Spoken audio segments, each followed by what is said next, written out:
Sampai akhirnya ada seorang kepala suku kanibal yang bisa mengenal Kristus dan dapat dipastikan dia sudah lahir baru.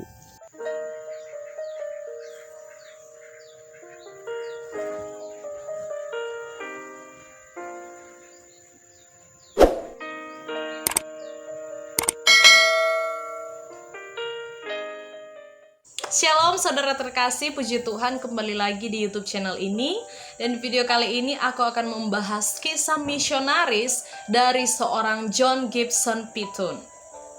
Saksikan kisah selengkapnya, tonton terus video ini sampai habis.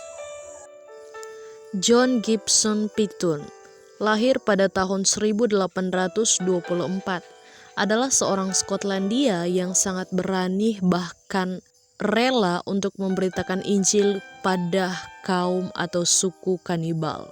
Meskipun banyak orang yang menyarankan untuk menolak misinya itu, akan tetapi ia pergi menjadi misionaris dengan berani di daerah kanibal. Piton berpendapat bahwa mati dimakan kanibal atau mati dimakan cacing-cacing di liang kubur itu tidak ada bedanya, asal kehidupan dan kematiannya dapat melayani dan memuliakan Yesus Kristus. Kerohanian Piton dibentuk sejak awal oleh ayahnya yang giat berdoa dan seorang pengikut reform di Skotlandia. Ayahnya menekankan bahwa kebiasaan berdoa dalam keluarganya adalah kebiasaan kehidupan rohani yang harus dijalani.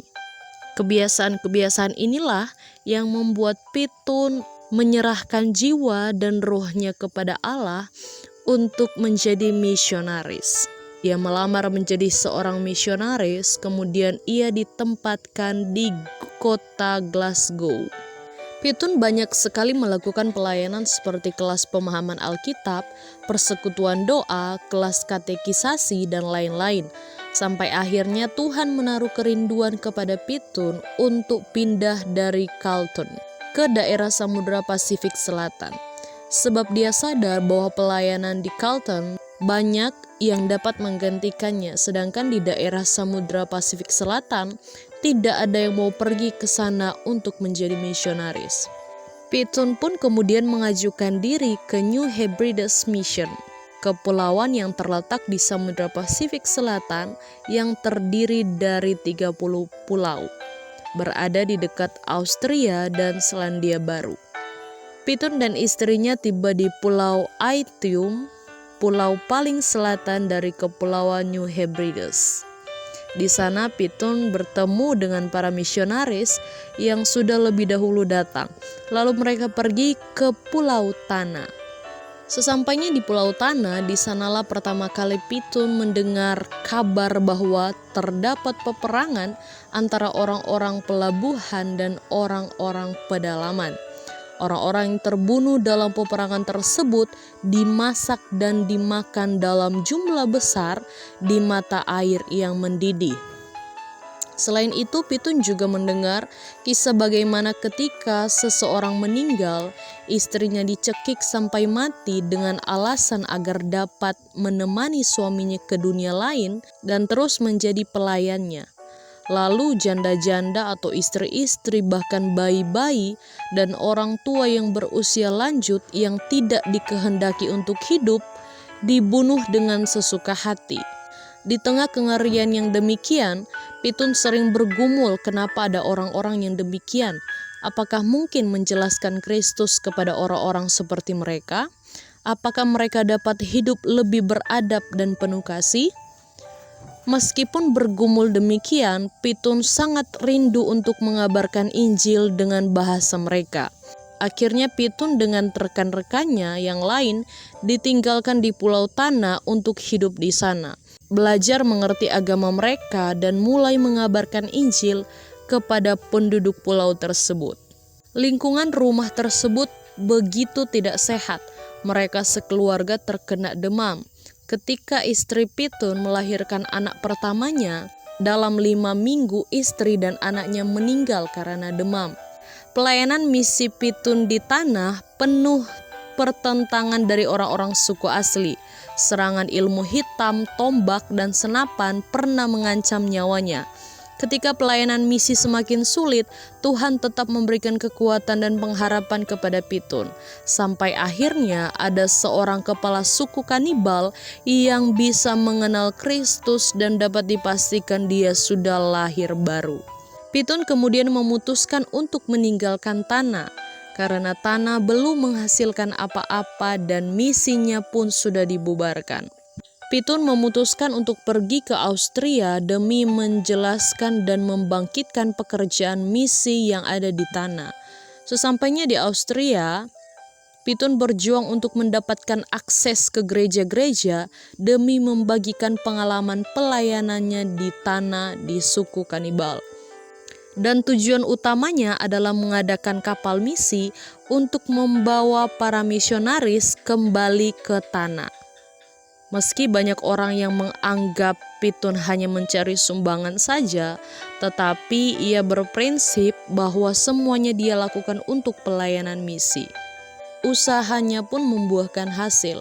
Setelah ia mendapatkan kapal misi yang bernama Dayspring, timbullah permasalahan baru. Mereka tidak memiliki dana operasional untuk kembali ke tanah. Tetapi oleh anugerah Tuhan, ia dipertemukan dengan sepasang suami istri yang mau mendanai operasional mereka kembali ke tanah. Kapal Dayspring pun bisa berangkat ke Pulau Tanah, tetapi terjadi kemelut sebab kapal Kurkago muncul di tanah demi membalaskan dendam pengorbanan para misionaris yang dibunuh di sana. Faktanya ada 2 orang misionaris yang dibunuh di Pulau Tanah tersebut, dan kehidupan Pitun yang dianiaya oleh orang-orang tanah. Akhirnya pemimpin kapal Kurkago menembaki dan menghancurkan 2 desa di tanah. Akibat tragedi ini pun Pitun tidak lagi berani untuk kembali ke tanah. Ia pun akhirnya melanjutkan pelayanan misinya pada umur 42 tahun dan selama 15 tahun dia di Pulau Aniwa, dekat dengan Pulau Tanah. Di Aniwa semuanya harus dipelajari lagi dari awal, kecuali imannya kepada Allah yang telah matang dan terbukti. Apa yang dialami Pitun di tanah dialami kembalinya di Aniwa. Akan tetapi Tuhan mengizinkan Pitun untuk menghasilkan karya yang tidak bisa dihasilkan di tanah, yaitu proses untuk menerjemahkan Alkitab ke dalam bahasa suku di Aniwa, memelihara anak-anak yatim piatu, dan melihat lebih banyak pertobatan terjadi bagi orang-orang Aniwa. Orang-orang tua yang pernah membunuh anaknya sendiri mengalami pertobatan dan akhirnya mengambil anak yatim piatu untuk menjadi anak mereka.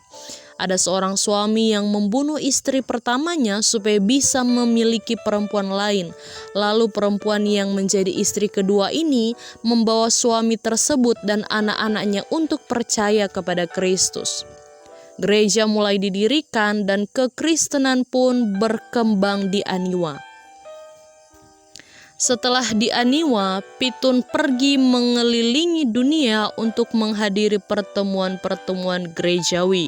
Di sana pun ia berkhotbah dan menyaksikan pelayanan misi yang ia kerjakan di tanah dan di Aniwa.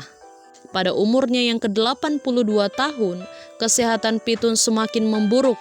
Ia berharap Januari 1907 dapat kembali ke Aniwa, tetapi hal itu tidak tercapai. Di akhir hidupnya, ia berdoa bagi anak-anak dan cucunya agar mereka tidak kekurangan kemuliaan Allah. Pelan-pelan ia kehilangan kesadarannya dan akhirnya meninggal dunia.